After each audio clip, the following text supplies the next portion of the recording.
Por gentil invitación de nuestra apóstol Marcela Macmillan, estoy hoy aquí compartiendo con ustedes la palabra del Señor. Y lo hago con temor, temor del bueno, pero también sintiéndome profundamente honrado y con el ánimo de contribuir para que respondamos asertivamente a este llamado que el Señor nos ha hecho del ayuno del corazón. Así que, por favor, les pido a cada uno de ustedes, allí en sus casas, que me acompañen en una sencilla oración de fe y confianza. Padre Celestial, yo quiero darte muchas gracias por esta casa, la Comunidad Cristiana de Fe en Cali. Gracias por todo el bien y toda la bendición que la Iglesia en Colombia y aún en las naciones ha recibido a través de ellos, Señor. Así que hoy quiero bendecirlos y quiero pedirte, Padre, que esta palabra bendiga la vida y el corazón, Señor, de tus hijos aquí en esta congregación y que quien quiera que pueda escuchar esta grabación. Espíritu Santo, tú que estás en nuestros corazones, tú que estás en medio de nosotros, que ahora sobre nosotros traigas una unción de revelación y que entonces, Espíritu Santo, podamos entender, comprender esta palabra para vivir por ella y para producir el fruto por el cual tú la estás enviando a nuestros corazones. Te damos gracias, Padre, en el nombre del Señor Jesús. Amén y amén. He llamado el tema que vamos a compartir en esta mañana, alcanzando victorias duraderas, alcanzando victorias duraderas. Como todos y cada uno de ustedes, en diferentes momentos de mi vida cristiana, he tenido que luchar con pensamientos, con emociones y con conductas pecaminosas, experimentando daño en mi propia vida y lo que más me duele, dañando la vida de los más cercanos, en mi caso mi esposa Emperatriz. Es verdad, todos conocemos que por el nuevo pacto tenemos libre acceso al trono de gracia y podemos ir allí para recibir oportuno socorro, para recibir gracia, para recibir la sangre preciosa de nuestro Señor Jesucristo que se derramó para la limpieza y para el perdón de todos nuestros pecados, pasados, presentes y futuros. Así que venimos a su presencia y recibimos entonces por esa sangre limpieza y perdón. Sin embargo, creo que por la misma obra del Espíritu Santo en nuestros corazones empieza a surgir una necesidad que va más allá de tener limpieza y perdón. En nuestro corazón empieza a surgir un anhelo y un deseo por transformación y por cambio, y entonces cambia nuestra oración. Ya no es Padre, perdóname, o ya no es gracias Señor por darme limpieza y por darme perdón, sino surge un clamor en nuestro corazón que dice: Señor, transfórmame, Señor, cámbiame, necesito ser cambiado, necesito ser transformado. Empezamos a clamar en nuestro corazón: venga tu reino, venga tu gobierno a todas las áreas de nuestra vida y también hágase, cúmplase tu voluntad en mi propia vida. De estos procesos de cambio y de transformación he aprendido algunos principios bíblicos que hoy quiero compartir con ustedes, esperando que el Espíritu Santo los use para ayudarnos, como ya dije, asertivamente a responder al Señor en este llamado de ayuno del corazón. Así que mi primer punto en esta mañana, después de esta corta introducción, tratar dos principios bíblicos que nos ayudan en el proceso de transformación, principios bíblicos que nos ayudan a la transformación. Y el primer principio lo aprendí hace muchos años de Brother Arthur, pero vine a entenderlo y hacerlo realidad en mi vida en una experiencia también de hace ya 12 años de estruendoso fracaso. Ese principio dice: dale la gloria a Dios por la gracia que te perdona. Dale la gloria a Dios por la gracia que te perdona. ¿Por qué es importante enfatizar este principio? ¿Por qué es importante hablar de la necesidad que tenemos de darle a Dios la gloria por esa gracia que me perdona, por esa gracia que me limpia? Bueno, una razón es que nuestra naturaleza humana es esencialmente orgullosa.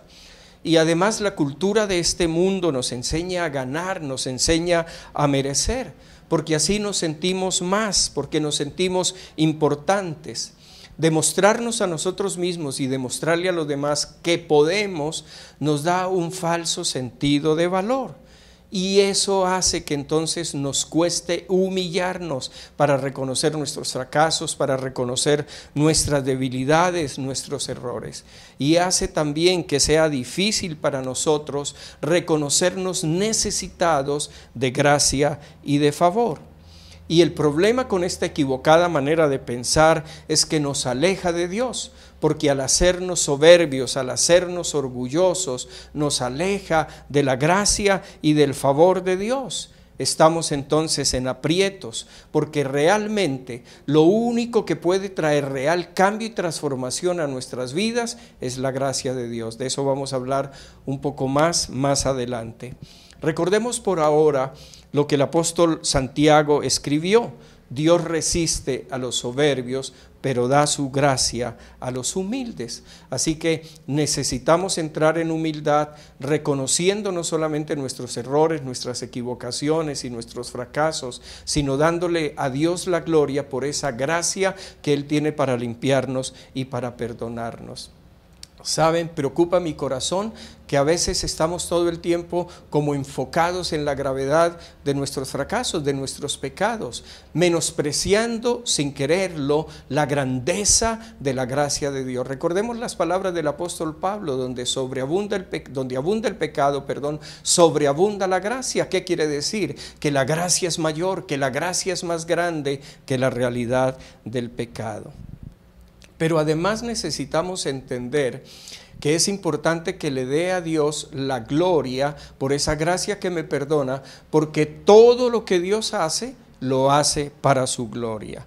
No hay nada que nosotros podamos entonces hacer, no hay nada que nosotros podamos intentar hacer para remediar nuestras embarradas con Dios. La única opción que tenemos es acudir a lo que Dios ya ha establecido en su soberanía, y es la gracia a través de la sangre de nuestro Señor Jesucristo. Así que cuando yo reconozco, cuando yo le doy la gloria a Dios por esa gracia que me perdona, Él me da la gracia que me cambia y que me transforma.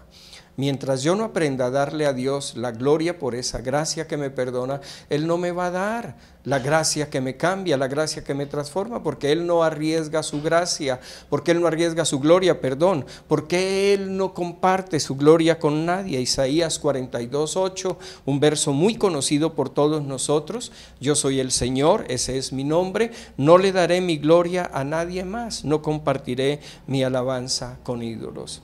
Aprendo a darle a Dios la gloria por la gracia que me perdona, y Él me dará la gracia que me cambia y que me transforma. Entonces podré seguir dándole a Él la gloria, no solo porque me ha perdonado, sino porque también ahora me ha perdonado. Él lo ha hecho en mí, no he sido yo, no ha sido mi esfuerzo. Amén. El segundo principio entonces que quiero compartir con ustedes en esta enseñanza es entender que la prioridad de Dios es transformar nuestro corazón y cambiar nuestra manera de pensar. Yo sé que en nuestros procesos de quiebre, las personas a nuestro alrededor, sobre todo la gente que nos ama, nuestros seres queridos, y aún nosotros mismos, presionamos por un cambio y una transformación en la conducta. Sin embargo, me atrevo a asegurarles que la prioridad en el corazón de Dios es la transformación del corazón y de la mente. ¿Por qué razón? No que Dios no quiera que cambiemos nuestras conductas, no, sino que Dios sabe que si nuestro corazón cambia y si nuestra manera de pensar cambia, cambian entonces, digámoslo así, automáticamente nuestras conductas, nuestros comportamientos, nuestras costumbres. Así que mis conductas, comportamientos y costumbres vienen a ser como un fruto producido por Dios en mi vida después de cambiar mi corazón y cambiar mi manera de pensar. Si cambia mi manera de pensar, quiero volver a repetirlo, si cambian mis creencias, cambian entonces mis emociones, cambian entonces mis conductas, cambia toda mi vida en general. Y estos cambios tienen una particularidad: estos cambios son permanentes. Por el contrario, los cambios que se producen tal vez por esfuerzo propio, por disciplina, los cambios que no son el resultado de una transformación del corazón y una transformación de la mente, son cambios efímeros, son cambios temporales. Quiero compartir ahora en este punto tres aspectos en la Biblia bien interesantes sobre la creencia. El primero es que la creencia nos gobierna, la creencia nos gobierna para bien o para mal. Y un versículo muy conocido por todos nosotros, Proverbios 23, 6 y 7. Dice: no comas pan con el avaro, ni codicies sus manjares, porque cual es su pensamiento en su corazón, tal es él. Come y bebe, te dirá, mas su corazón no está contigo. Qué interesante, ¿no? Tenemos una conducta aparentemente generosa, bonachona, un avaro compartiendo su cena, compartiendo su mesa. Te dice come, bebe, pero en su corazón está arrepentido, está amargado, está diciendo ¿por qué estoy haciendo esto? Porque su corazón es así. Y él no dejará de ser avaro mientras su corazón, mientras la avaricia no desaparezca de su corazón y mientras él no cambie su mentalidad, entendiendo que compartir con otros no es una carga, sino que es una bendición.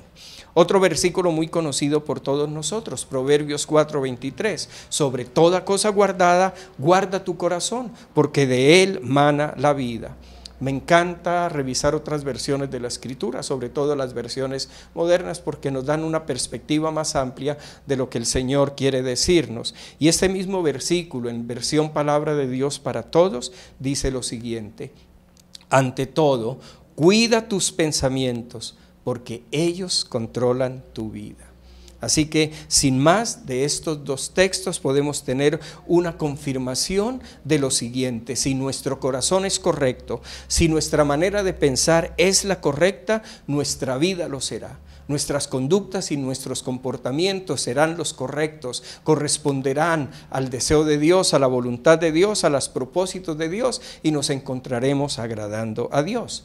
Y lo contrario, si nuestro corazón, si nuestros pensamientos no son los correctos, nuestra conducta no lo será, nuestros comportamientos no lo será, y nos encontraremos en una vida que no agrada a Dios. ¿Por qué? Porque la creencia nos gobierna.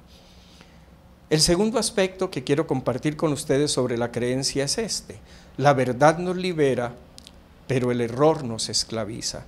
Y está basado en Juan 8:32, verso que todos conocemos muy bien. Y conoceréis la verdad, y la verdad os hará libres. ¿Cuál es el punto aquí? Así como la verdad tiene el poder de hacernos libres, entonces el error, las creencias equivocadas, tienen el poder para esclavizarnos. Ciertamente, creer equivocadamente introduce a las personas en una prisión de oscuridad, de derrota y de frustración. Por el contrario, cuando somos alumbrados por la luz del entendimiento de la verdad que es nuestro Señor Jesucristo y de la verdad que Él compartió, entonces venimos a ser libres. Y el tercer aspecto para compartir con ustedes en Romanos 12:2, que nos dice claramente, específicamente, puntualmente, que cuando cambiamos nuestras creencias, cuando cambiamos nuestro corazón, cambiamos las conductas. Romanos 12:2, en Nueva Traducción Viviente: no imiten las conductas ni las costumbres de este mundo, más bien, dejen que Dios los transforme en personas nuevas, al cambiarles la manera de pensar. Entonces aprenderán a conocer la voluntad de Dios para ustedes, la cual es buena, es agradable y es perfecta. No quiero dejar pasar por alto lo que esta escritura dice tan claramente. Nos dice que la transformación en personas nuevas es claramente resultado de la transformación de nuestra manera de pensar, de la transformación de nuestro corazón. Y nos dice también claramente, muy importante, que es Dios quien hace este cambio, esta transformación en nosotros. Significa que no podemos cambiarnos a nosotros mismos, que no podemos transformarnos a nosotros mismos de una manera radical. Y claramente también que nuestra parte es permitirle a Dios hacer esos cambios, esa transformación en nuestras vidas. Así que podemos concluir hasta aquí lo siguiente: la transformación que Dios quiere darnos no es solo transformación de la conducta. La transformación que Dios quiere traer a nuestras vidas es una transformación que comienza en lo profundo de nuestro ser. Él transforma nuestro espíritu a través del nuevo nacimiento, a través de engendrarnos por el Espíritu Santo. Esa transformación toca también nuestro corazón y Dios quiere que cambiemos nuestra manera de pensar para que entonces esos cambios en el interior se manifiesten en cambios en la conducta, en cambios en los comportamientos, en cambios en la costumbre. Esta es una transformación verdadera, es una transformación de adentro hacia afuera. Comienza en nuestro interior, nuestro espíritu, sigue a nuestro corazón, nuestra mente y termina en la conducta. Y esto es lo importante aquí. Si esta es la prioridad de Dios, recuerden, este fue nuestro segundo punto, la prioridad de Dios es transformar nuestro corazón y nuestra mente. Si esta es la prioridad de Dios, esta debe ser nuestra prioridad. Que en este ayuno del corazón no solamente nos enfoquemos en cambiar lo exterior, en cambiar la conducta, que tengamos en nuestro corazón hambre y sed, deseo, clamor en nuestro corazón para que Dios transforme nuestro corazón y transforme nuestra manera de pensar en las áreas donde haya necesidad de transformación y de cambio. Bien, mi segundo gran punto en esta enseñanza es mostrar de una manera sencilla y práctica el camino a la transformación. Y tiene que ver con verdades que nosotros ya conocemos, pero vamos a recordarlas. Ya dijimos que las creencias equivocadas tienen el poder de esclavizarnos, ¿verdad? Y entonces debemos entender lo siguiente: en la estrategia del enemigo por robarnos la vida abundante que el Señor Jesús vino a darnos, si Él logra controlar nuestras mentes a través de creencias erróneas y equivocadas, entonces Él logrará dominar nuestras emociones y nuestras conductas. Así que, ¿cómo nos liberamos de esa trampa del enemigo? Nos liberamos a través de cambiar esas creencias erróneas, equivocadas, con la verdad. ¿Cuál verdad? La verdad que es nuestro Señor Jesucristo y la verdad que Él enseñaba. Quiero que miremos ahora nuevamente en detalle el versículo que ya comentamos de Juan 8 y leamos el 31 y el 32. Para encontrar cuál es la verdad que tiene el poder de hacernos libres. Dice la Escritura: dijo entonces Jesús a los judíos que habían creído en Él: si vosotros permaneciereis en mi palabra, seréis verdaderamente libres. Seréis, verdaderamente mis discípulos, y conoceréis la verdad, y la verdad os hará libres. Esta palabra, ¿a quién fue dirigida? Dice que fue dirigida a los judíos que habían creído en Él. Se refiere a judíos practicantes, personas que desde niños habían estudiado y habían aprendido de memoria toda la ley de Moisés, la Torá. Sin embargo, es una verdad que este conocimiento de la ley no había logrado darles libertad. Muchos de ellos se encontraban luchando con emociones, sentimientos y conductas pecaminosas que les oprimían, que les esclavizaban. Si no fuera así, nuestro Señor Jesucristo no les hubiera ofrecido libertad. Así que si el Señor Jesucristo les ofreció conocer la verdad que hace libres, la verdad que libera, no se estaba refiriendo a la verdad de la ley, puesto que ellos ya la conocían. Se refería a otra verdad. ¿Cuál verdad? La verdad de la gracia de Dios que Él había venido a traernos. Uno de mis versículos favoritos en este tiempo, Juan 1:17, Evangelio de San Juan, capítulo 1, verso 17. La ley vino por medio de Moisés, pero la gracia y la verdad vinieron por medio de Jesucristo. La ley por medio de Moisés fue dada, pero la gracia y la verdad vinieron por medio de Jesucristo. Hay varias perlas preciosas aquí en esta escritura que no quisiera que pasáramos por alto. La primera es que en esta ecuación la verdad, se halla del lado de la gracia, del lado de nuestro Señor Jesucristo, no del lado de la ley. Repito, la verdad se halla en esta ecuación del lado de nuestro Señor Jesucristo, del lado de la gracia. Dice: la ley por medio de Moisés fue dada, pero la gracia y la verdad vinieron por medio de Jesucristo. Y es bien interesante, como lo dice aquí, que la ley fue dada, es decir, fue como entregada a domicilio, mientras que de la gracia y la verdad dice que vinieron. ¿Cómo vinieron? A través de una persona, nuestro Señor Jesucristo. Y esto es lo que el mismo evangelista Juan dice de nuestro Señor Jesucristo, unos versículos atrás, el verso 14, dice: y el Verbo se hizo hombre y habitó entre nosotros, y hemos contemplado su gloria, la gloria que corresponde al Hijo unigénito del Padre, lleno de gracia y de verdad. ¡Wow! La gloria es el peso, la esencia de una persona, y la de nuestro Señor Jesucristo era y es gracia y verdad. Así que, mis amados, iglesia amada, entendamos lo siguiente: la gracia no es una doctrina como muchos equivocadamente piensan. La gracia es una persona, y esa persona quiere entonces tener una relación íntima, personal con cada uno de nosotros. Él no vino solamente a darnos unos mandamientos a la distancia, Él vino para tener una relación de intimidad y de comunión con cada uno de nosotros. Hay algo más aquí interesante. En el original griego no dice vinieron, en el original griego dice vino. Una traducción literal del original griego debiera entonces decir: la gracia y la verdad vino por medio de Jesucristo. ¿Qué es lo que significa? Que la gracia y la verdad es lo mismo, son una misma cosa. La gracia es la verdad y la verdad es la gracia. Concluimos aquí entonces que la verdad que tiene el poder de hacernos libres es la verdad de la gracia de Dios en la persona de nuestro Señor Jesucristo. Miren, es bien interesante hacer esta comparación, pero la verdad de la ley acusa, la verdad de la ley ata, la verdad de la ley condena, la verdad de la ley mata, pues expone la realidad de nuestro pecado, y frente a ella queda nuestra absoluta incapacidad para poder cumplirla debidamente en su espíritu. Así que por eso el apóstol Pablo le llama el ministerio de muerte y el ministerio de condenación. Pero la verdad de la gracia nos libera, porque tiene que ver con la obra completa y acabada de nuestro Señor Jesucristo, quien a propósito dijo que Él no había venido para abrogar la ley, sino había venido para cumplirla, y efectivamente lo hizo. Él nació bajo la ley, creció bajo la ley, cumplió la ley. Él no la borró, Él no la escondió debajo de la alfombra, Él no pasó por encima de ella, Él la cumplió en su espíritu absolutamente toda por nosotros.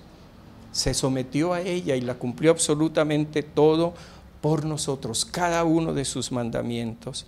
Lo que nosotros no podíamos hacer, lo que el hombre no podía hacer, Él lo hizo a cabalidad. Y al hacerlo, entonces desarmó al diablo de su acusación contra nosotros por el quebrantamiento de los mandamientos. Recuerde que quien quebrantaba un solo mandamiento de la ley, quebrantaba toda la ley.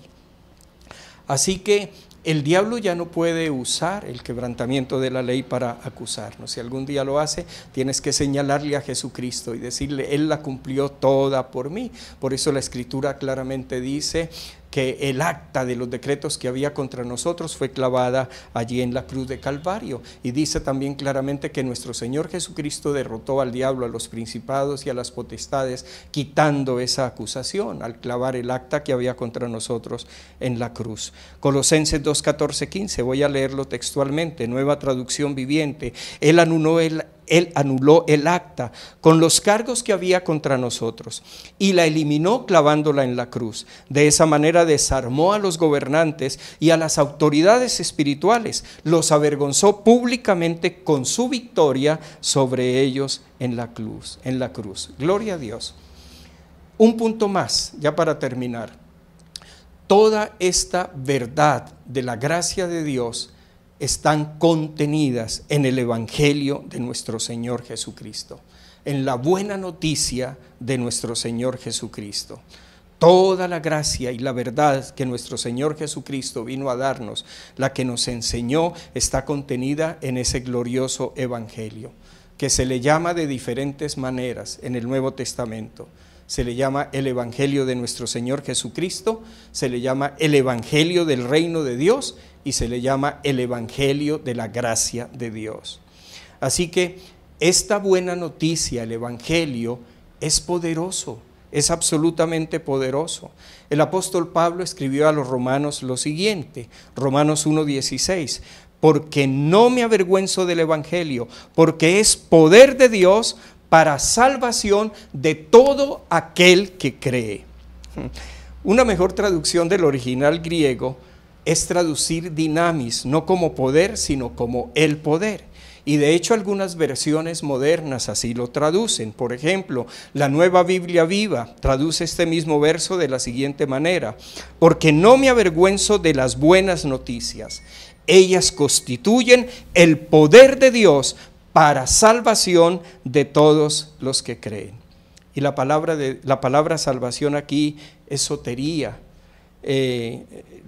y significa muchas cosas. No solamente ser librado de la condenación eterna y del infierno, significa recibir paz, significa recibir plenitud, significa recibir salud, significa recibir bienestar, significa recibir solvencia.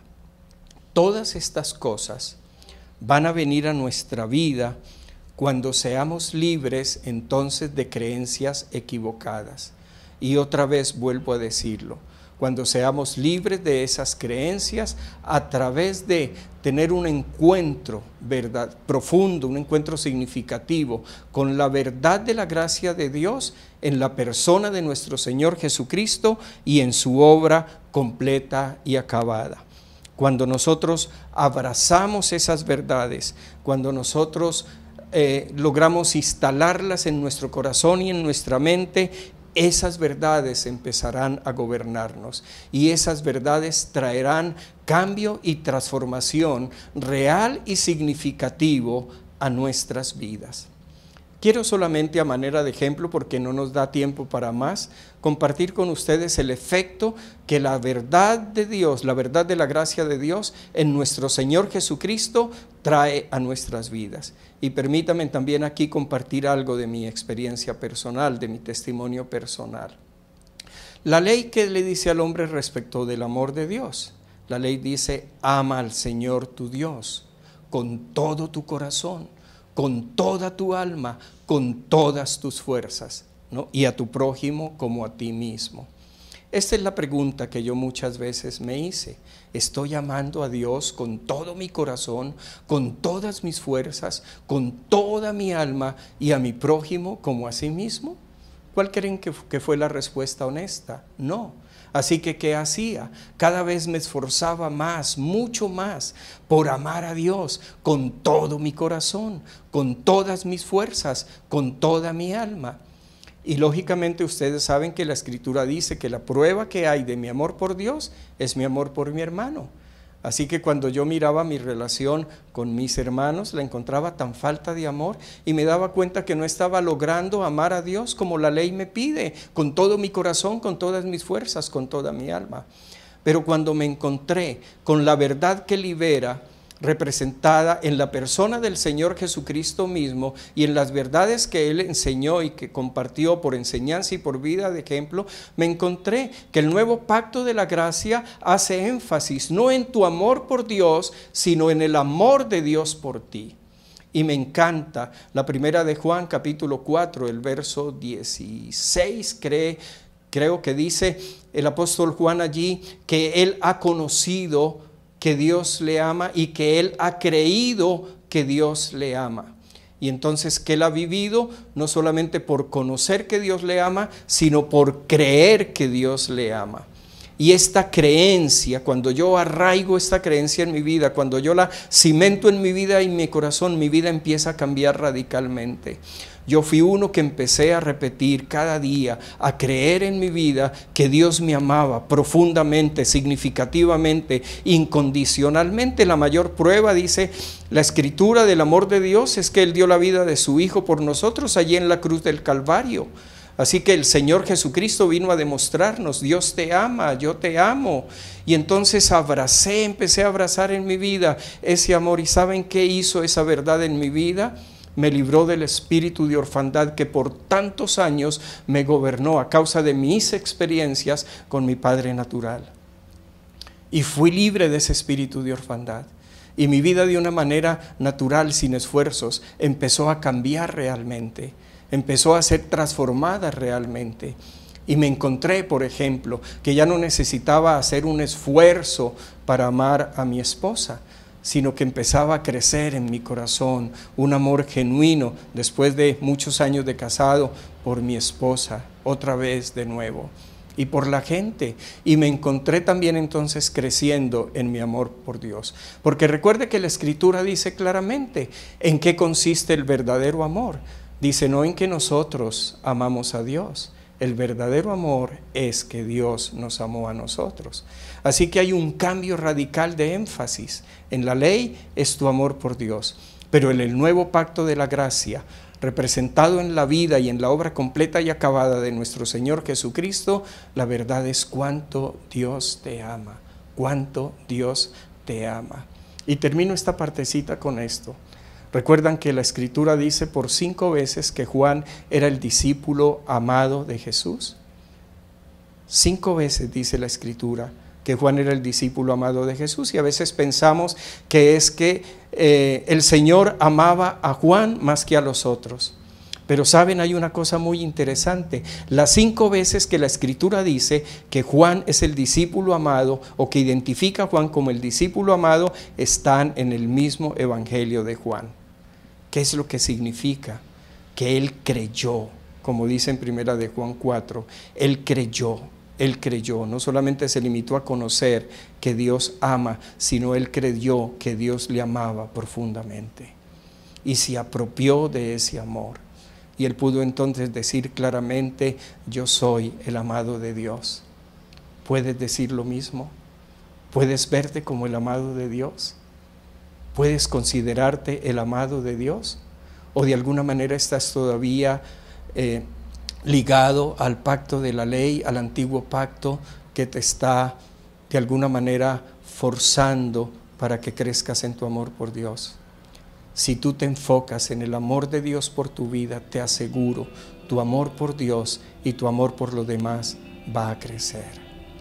Muchas gracias, mis queridos hermanos, por escuchar esta palabra. Permítame solamente terminar orando por ustedes. Padre Celestial, yo quiero darte gracias por esta preciosa iglesia, esta iglesia apostólica, esta iglesia profética que tanto bien, Señor, oh Dios, ha traído a tu iglesia en la nación y en las naciones de la tierra.